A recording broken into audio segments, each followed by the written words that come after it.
The Two Gentlemen of Verona. By William Shakespeare.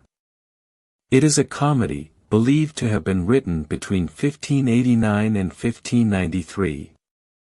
It is considered by some to be Shakespeare's first play, a tribute, and is often seen as showing his first tentative steps in laying out some of the themes and motifs with which he would later deal in more detail.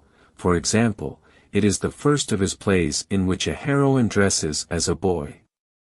The play deals with the themes of friendship and infidelity, the conflict between friendship and love, and the foolish behavior of people in love.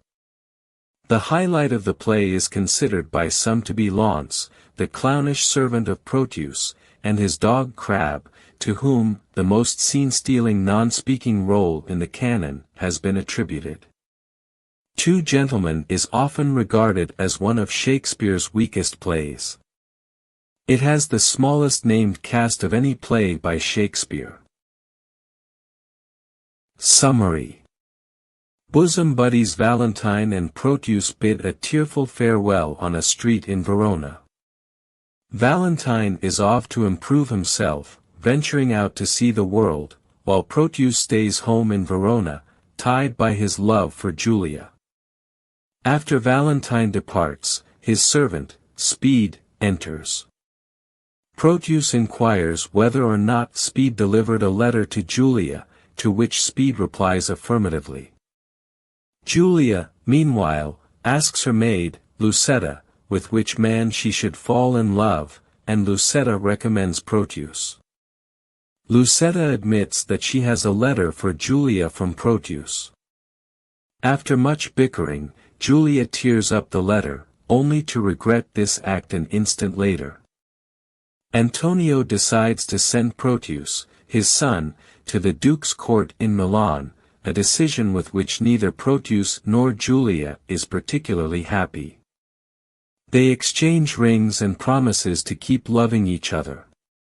Meanwhile, Valentine has fallen in love with the Duke's feisty daughter, Silvia.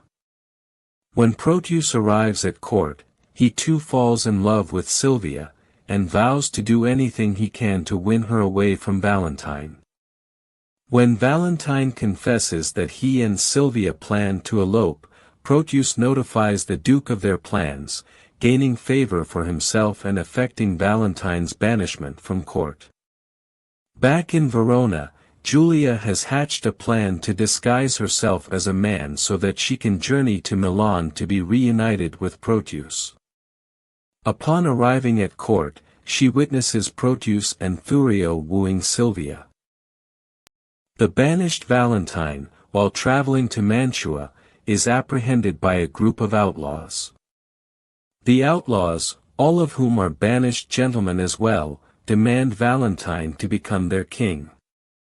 Since they threaten to kill him if he refuses, Valentine accepts. Silvia and Julia, who is disguised as the page Sebastian, meet when Julia delivers the ring Proteus had given her to Silvia on behalf of Proteus. Julia does not reveal her identity. Silvia calls on her friend Sir Eglamour to help her escape her father's oppressive will. He wants her to marry Thurio, and to find Valentine.